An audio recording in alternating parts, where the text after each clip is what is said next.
때가 여름철입니다. 곧 있으면 우리가 휴가철을 맞이해서 각각 쉴만한 곳을 찾아다닐 것입니다.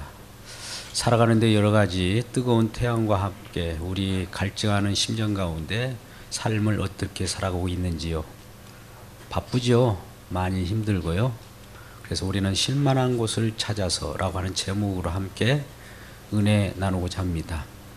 우리 인생 가운데는 풀리는 일들이 있고 또 풀리지 않는 일들이 있을 겁니다. 잘 진행되는 일, 성취하는 일들도 있을 겁니다. 그러나 여러분, 잘 진행되는 그 마지막이 무엇입니까? 또 풀리지 않는 일이 있고 꼬이는 일이 있다 할지라도 그 마지막이 무엇입니까? 그 종국은 죽음입니다. 죽음과 함께 사라져 버립니다. 우리는 내 욕심이 내 중심에 있기에 내 중심으로 세상을 바라봅니다. 그래서 이 욕심이 모든 것을 가리기 때문에 눈에 베이는 것이 없지요. 세상을 창조하신 하나님을 보지 못하는 맹인이 되었고요. 또 하나님을 듣지 못하는 귀머거리가 되어가고 있습니다. 그런데 오늘 기쁜 소식을 우리에게 전하는 말씀이 있습니다.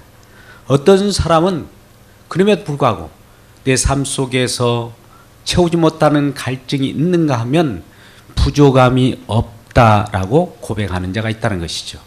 오늘 1절 말씀을 보니까 여호와는 나의 목자시니 내게 부족함이 없으리로다.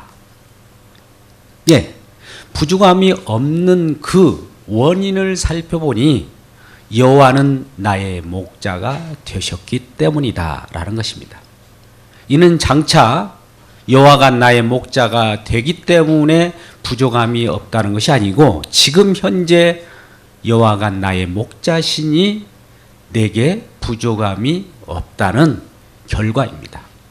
우리는 여호와는 나의 목자시니 보다도 부족함이 없다, 부족함이 없는 것, 이것에 관심을 가지고 있을 거예요. 이게 바로 우리의 탐심입니다. 근데 여호와는 나의 목자시니라고 하는 곳에 관심을 집중시키게 되면 여호와는 나의 목자가 되셔서 뒤에 부족함이 없는 세계로 우리를 인도하십니다. 그러니 먼저 여호와가 나의 목자이신 것을 확인할 때, 그러므로 내게 부족함이 있는지 없는지를 확인해야 할 것입니다. 도대체 어떤 인생이기에 이렇게 여호와는 나의 목자시니라고 고백하는 자는 부족함이 없을까요? 또 그러한 부족함이 없도록 인도하시는 목자의 모습은 어떤 모습이며 어떠한 자일까요? 첫 번째는 먹이시고 기르시는 분입니다. 2절 말씀을 우리 같이 읽을까요? 2절 말씀입니다. 시작. 그가 나를 푸른 풀밭에 누이시며 쉴만한 물가로 인도하시는도다. 예, 그 목자가 나를 푸른 풀밭, 맑은 시냇물가, 쉴만한 물가로 인도하시는 분이라는 거예요. 우리를 풀밭으로 인도했다면 양인 우리가 그 풀밭에서 꼴을 뜯고 배를 불릴 겁니다. 심지어 시원한 시냇물을 마실 거예요. 양의 모습은 이러한 목가적인 상황 속에서 기쁨을 누려가는 것이죠. 그렇게 나를 먹이시고 인도하시는 그 목자의 성품을 보게 되지요. 두 번째는 그분은 인도하시는 분입니다. 어디론가 인도하시는 거예요. 길을 찾아서 길을 제시하고 길을 그 방향으로 인도하시는 분입니다. 우리 3절 말씀을 같이 읽겠습니다. 3절 말씀 시작. 내 영혼을 소생시키시고 자기 이름을 위하여 의의 길로 인도하시는도다. 예, 의의 길로 인도하신답니다. 그 의의 길이라고 하는 것은 죄가 없고 공평한 세계, 공의의 세계로 인도하시는 분이라는 것이죠. 불의를 미워하고 공의를 찾아 나서는 그러한 자들을 향하여 그곳으로 인도하기를 원하시는 목자의 모습을 보게 되죠. 또 세 번째는 그분은 목자로서 우리를 보호하시는 분입니다. 4절의 말씀입니다. 4절을 같이 읽겠습니다. 시작. 내가 사망의 음침한 골짜기로 다닐지라도 해를 두려워하지 않을 것은 주께서 나와 함께 하심이라. 주의 지팡이와 막대기가 나를 안위하시나이다. 예, 주의 지팡이와 막대기, 뭔가를 지시하고 채찍질해서 어느 곳을 향하여 가리키는 그 지팡이가 있습니다. 또 막대기로 우리를 후려 갈길 때도 있고, 그릇된 길로 갈 때는 채찍하는 막대기로 우리를 안위하시고 보호하시고 또 지켜주시는 그 일을 하시는, 보호하시는 목자라는 겁니다. 여러분은 우리 주변에서 우리를 보호하시는 그런 분들이 있습니까? 물론 모든 환경 속에서 안전에 대한 그 불감증이 있는 자들에게는 또 그 안전에 대해서 많이 또 생각하는 자들에 비해서 더 무뎌질 때마다 안전에 대한 생각을 하게 할 것입니다. 근데 이 세상에 아무리 안전한 곳을 찾아 헤맬지라도 안전한 곳이 없어요. 물론 지금 북에서 ICBM이라고 하는 엄청난 미사일을 발사하고 그에 따르는 우리의 영향으로 우리가 두려움을 갖는다 할지라도, 그래서 이 땅에서 벗어나서 다른 나라에 이민을 갔다 할지라도 또 그곳에서도 불안한 곳은 마찬가지입니다. 이 세상은 안전한 곳이 없어요. 오직 안전한 곳은 목자가 인도하고 보호하시는 그 품 안밖에 없다는 겁니다. 그러니 우리가 목자를 모시고 다니고 목자 안에서 목자를 따라가는 자마다 다 안전한 폭으로 인도하시는 목자의 놀라운 사랑을 경험하게 됩니다. 이러한 놀라운 주님의 인도함과 보호함과 먹이시는 저와 여러분 되시기를 주님의 이름으로 축복합니다. 그렇다면 양은 어떻게, 또 왜, 어디로 인도하실까요? 먼저 양을 어떻게 인도하는가, 그 방법에 대한 부분인데요. 첫 번째는 음성을 들려주시면서 인도하십니다. 목자는 양에게 어떤 음성을 들려주셔서 인도하시는 모습을 보게 되는데, 요한복음 10장 2절에서 5절 말씀을 함께 찾아서 읽겠습니다. 시작. 문으로 들어가는 이는 양의 목자라. 문지기는 그를 위하여 문을 열고 양은 그의 음성을 듣나니 그가 양의 이름을 각각 불러 인도하여 내느니라. 자기 양을 다 내놓은 후에 앞서 가면 양들이 그의 음성을 아는 고로 따라오리. 타인의 음성은 알지 못하는 고로 타인을 따르지 아니하고 도리어 도망하느니라. 예, 양은 자기 주인, 자기 목자의 음성을 잘 알아들어요. 그래서 다른 목자라고 할 수 없는 그런 이단 세력과 외부 세력에 의해서도 그 음성을 들으면 아닌지 알고 도망을 합니다. 오늘도 주의 말씀을 듣고 하나님의 음성을 들을 때 목자 대신 그 음성으로 알아듣는다면 여러분들이 귀한 말씀으로 따라올 것입니다. 그러나 만약 이 강단에서 선포되는 말씀이 세상 소리, 웃기는 소리, 즐기는 소리만 한다면 여러분들은 도망할 것입니다. 생명의 말씀이 있기에 내가 어디에 가오리까? 라고 하는 우리의 고백이 되시기를 주의 이름으로 축복합니다. 두 번째는 양을 어떻게 인도하는가 봤더니 무리 가운데서 인도합니다. 때를 지어서 인도한다는 것이죠. 우리 요한복음 10장 16절 말씀을 찾아서 같이 읽겠습니다. 시작. 또한 우리 들지 아니한 다른 양들이 내게 있어 내가 인도해야 할 터이니 그들도 내 음성을 듣고 한 무리가 되어 한 목자에게 있으리라. 예, 한 무리가 되어 한 목자에게 있으리라. 예, 우리 목자는 한 마리도 소중히 하지만 무리, 큰 어떤 그 공동체를 만들어서 인도합니다. 무리를 지어서 양떼를 인도해요. 양 한 마리 한 마리도 소중하지만 여러 마리를 떼를 지어서 인도한다 이 말이죠. 그러므로서 그 떼 무리들에게 필요한 것들을 시적절하게 제공하고 그 무리 속에서 어떤 문제가 있는지 없는지를 확인하게 된 것이죠. 무리들 간에 다툼이 있을 때는 그것을 분리해서 새로운 또 어떤 방향을 제시할 것입니다. 또 서로 양들끼리 잘 꼴을 먹고 서로에게 도움이 되는 그러한 무리들이 있다면 그들을 좋은 곳으로 또 칭찬을 하면서 인도하는 그러한 목자라는 것이죠.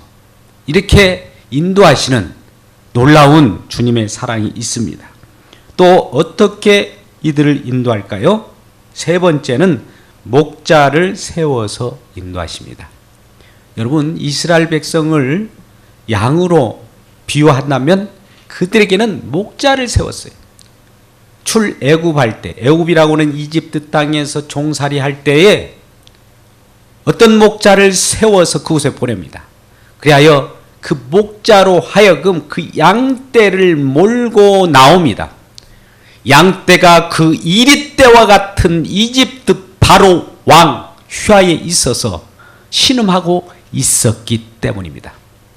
그래서 우리는 세상 가운데, 어둠 가운데, 현실 속에서 힘든 가운데서 목자를 세워서 쉴 만한 곳으로 인도하시는 목자 되시는 우리 주님을 찬양하시기를 주의 이름으로 축복합니다. 그래서 목자를 세운다.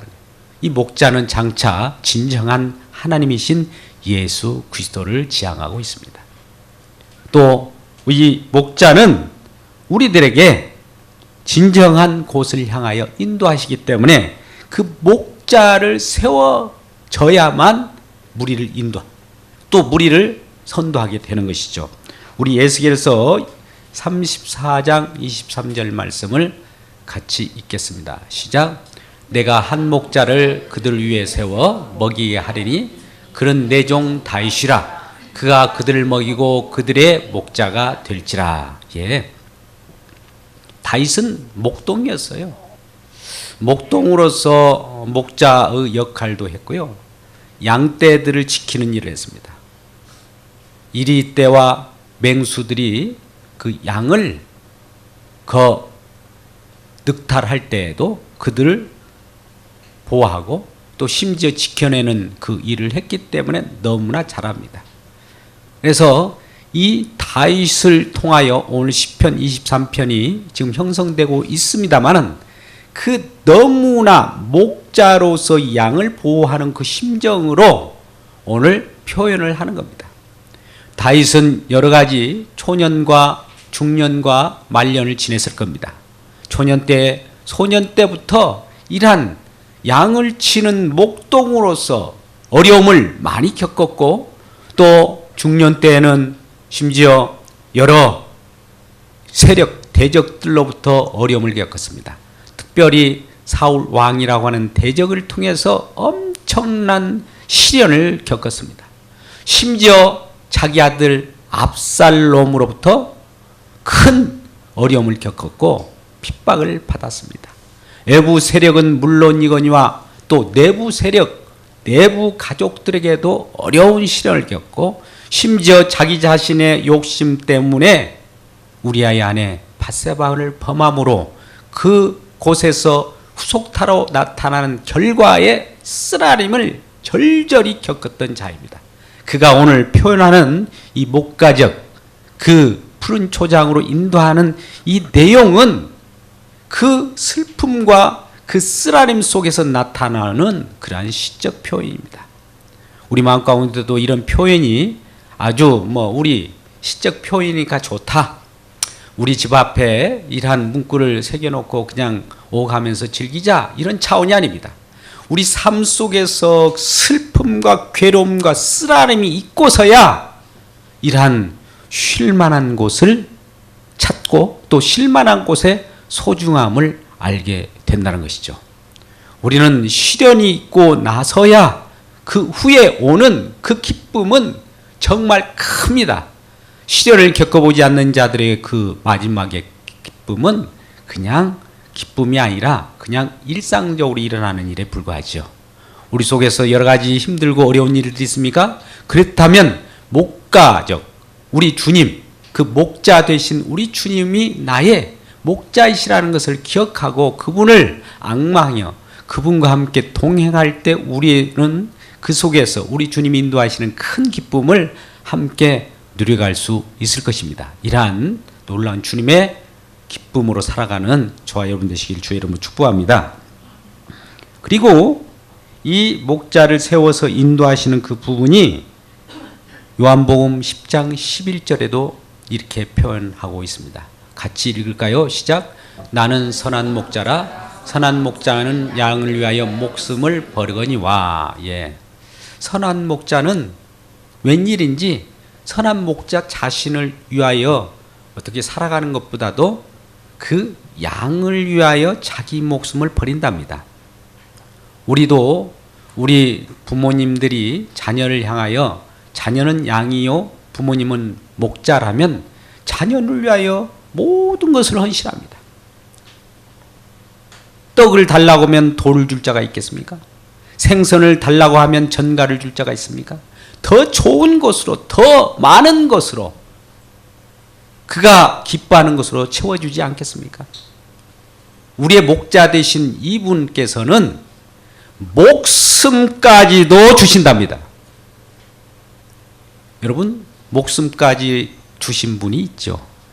우리는 의인으로서 상대방을 위하여 목숨을 바치는 자는 있습니다. 자기 의를 드러내기 위하여 목숨을 바치는 자는 있지만 자기 의를 드러내지 않고 우리를 살리기 위하여 목숨을 바친 분이 한 분 계셔요. 그분은 의인입니다. 이 땅에는 본래 계시지 않았어요.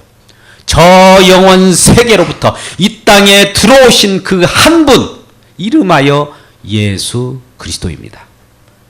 그분은 하나님이신데 이 땅에 들어오실 때 이름하여 예수 그리스도라 하라. 임마누엘이라고 하라. 자기 백성을 저희 죄에서 구원할 자라고 하라. 내가 영원히 그와 함께 하겠다라고 하는 그러한 이름을 가지고 이 땅에 오신 그 하나님의 이름을 예수 그리스도라고 하는 주의 이름입니다. 주의 이름으로 우리는 나아갈 때, 주의 이름으로 우리가 살아갈 때, 또 주의 이름을 부르는 자는 구원을 얻습니다. 주의 이름을 부르는 자는 형통의 역사가 있습니다. 주의 이름을 부르는 자는 보호하심이 있습니다. 주의 이름을 부르는 자는 그 삶의 모든 것이 주님의 뜻 가운데로 가게 되어서 영원한 세계 속으로 가게 되는 놀라운 은총을 받게 됩니다. 그래서 예수님께서는 나는 선한 목자라고 친히 말합니다. 그렇기 때문에 이 목자는 이 악한 목자라면, 사꾼 목자라면 그 양을 키워서 잡아먹지만 선한 목자는 그 양들을 위하여 내가 목숨을 버린다는 거예요. 이런 목자 보셨습니까? 오늘날 이런 목자 보셨습니까? 예, 이 세상은 없어요. 아무리 인간이 선하다 할지라도 그 선한 것은 표리부동입니다. 속과 겉은 다르게 표현하는 자들이 인간 아닙니까? 페르조나라고 하는 퍼슨의 근원이 뭡니까? 가면이지 않습니까? 속과 겉이 다르다는 거예요. 그러나 속과 겉이 같은 분, 의인 한 분, 예수 그리스도. 그분은 속과 겉이 똑같습니다. 말씀과 행동이 똑같아요. 말씀과 그 삶이 똑같아요. 그렇기 때문에 큰 선한 목자를 우리가 바라보고 그를 앙망할 때 그는 양들을 위하여 목숨을 내어주신 분이기 때문에 그 목숨을 내어주신 그분을 따라가는 자마다 그 목숨으로 말미암아 우리에게 주어지는 여러 가지 꼴이 있고 또 살과 피가 있을 그 살과 피가 우리를 살려내는 놀라운 은총을 받게 됩니다.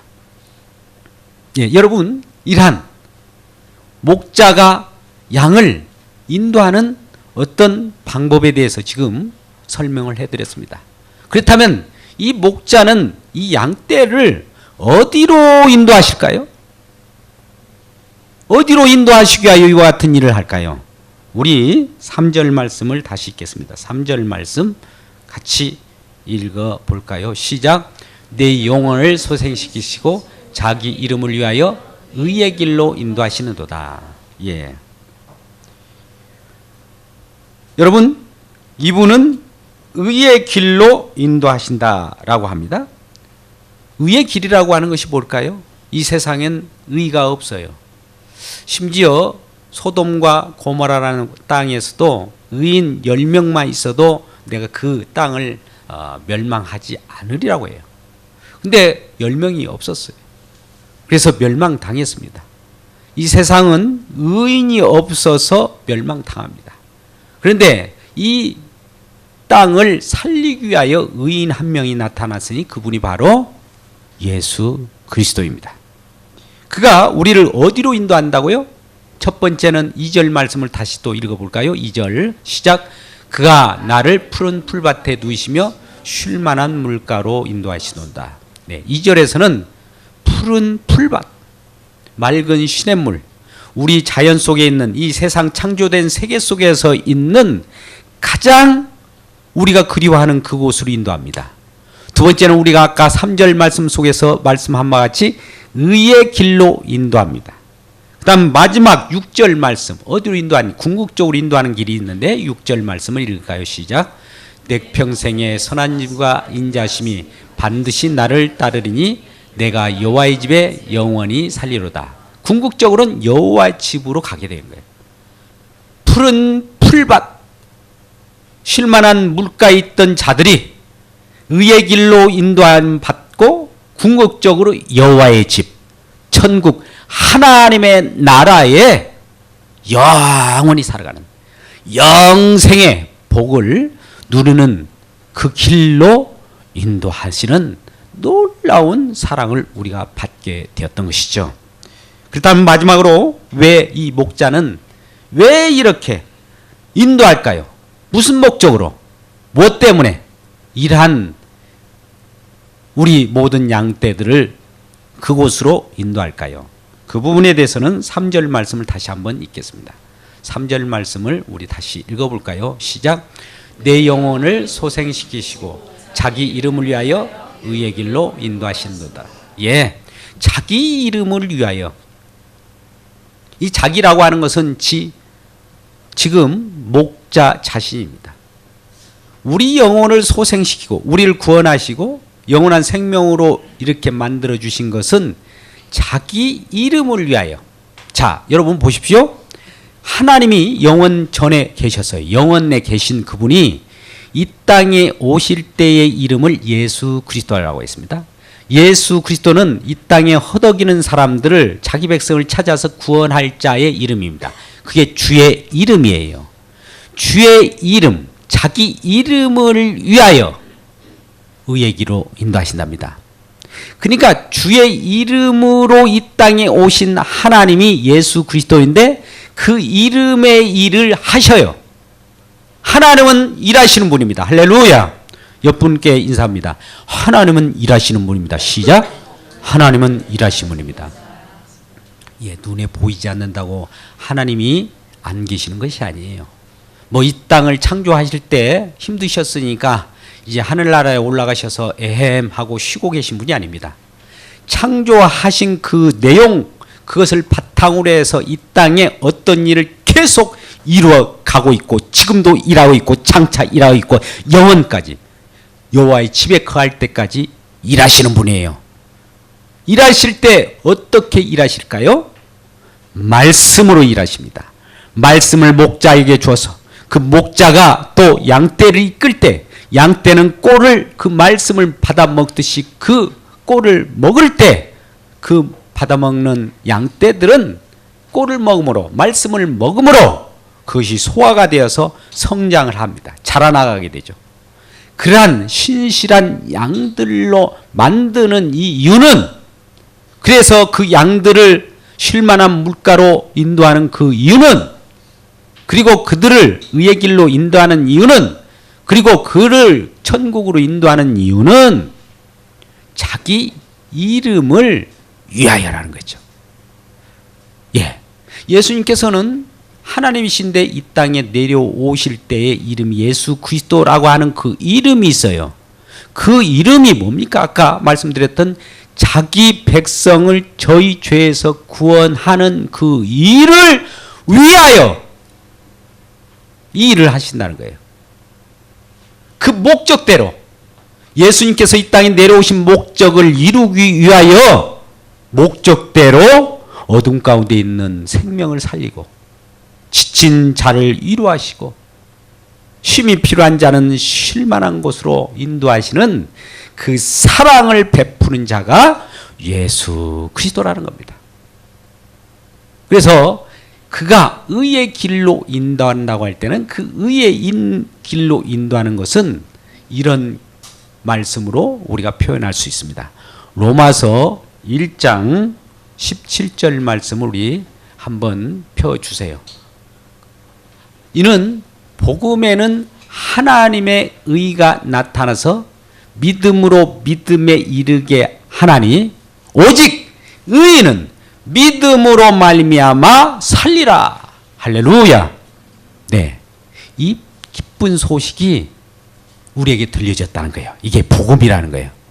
우리는 너무나 힘들고 또 지치고 갈증나고 짜증나고 그런데 아니 기쁜 소식이 들려진다는 거예요. 그 기쁜 소식이 복음인데 복음의 그 내용을 듣고 보니 그 속에는 하나님의 의가 나타났다는 거예요. 하나님의 의의 길로 인도하시기 위해서 하나님의 의가 나타나시는데 그곳에는 어둠이 없고 빛으로 발하시는 놀라운 그 사랑이 있는데 그것은 결국 믿음에 이르게 하는 어떤 내용이 있다는 겁니다. 그래서 믿음으로 믿음에 이르게 하나니 오직 의를 가지고 오신 하나님 안으로 들어온 자는 의인이 되어서 의인이 된 그 상황 속에서 목자 되신 예수 그리스도를 따라 그 안에서 살아갈 때에 오직 의인은 믿음으로 살리라 함과 같으니라. 예, 오직 의인은 믿음으로 산다는 말은 믿음 속에는 삶이 있는 거예요. 믿음만 있고 삶이 없는 건 없어요. 오직 의인은 믿음으로 사는 겁니다.